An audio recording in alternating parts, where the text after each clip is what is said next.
School படிக்கிற குழந்தைய rape பண்ணி ஸ்கூல் பேக்கோட புதைச்சிருக்காங்க. 100க்கும் மேற்பட்ட பெண்களை பாலியல் பலாத்காரம் செஞ்சு டீசலை ஊற்றி எரிச்சிருக்காங்க. 14 வருஷமா நடந்திருக்கு. எங்கன்னு பார்த்தீங்கன்னா கர்நாடகாவில் தர்மஸ்தலா அப்படின்ற ஒரு இடத்துல. இதெல்லாம் பண்ண வச்சிருக்காங்க ஒருத்தரை. அவர் 2014க்கு அப்புறம் நான் காணாமல் போயிட்டேன், எனக்கு மனசு உறுத்திக்கிட்டே இருந்துச்சு, என்னால் தூங்க முடியல, அதனால தான் வாக்குமூலம் கொடுக்குறேன்னு சொல்லி இப்போ கொடுத்துருக்காரு. அவரை ஃபுல்லாக பிளாக் துணியை போட்டு மறைச்சி கொண்டு போகிறாங்க. ஏன்னா நாளைக்கு அவருக்கு எதனா நடந்துடக்கூடாது அப்படின்றதுக்காக. பண்ணவங்க எல்லாம் பெரிய ஆளுங்க.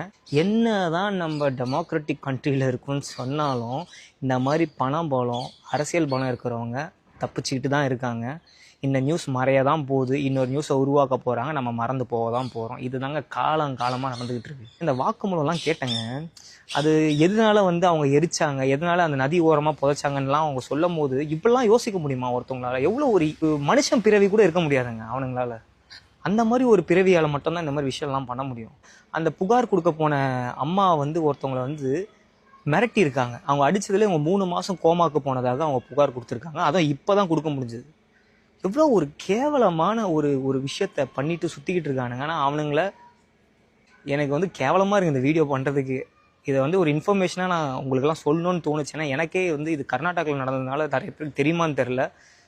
தெரிஞ்சுக்கோங்க, இதுதான் நம்ம நாட்டோட நிலவரம்.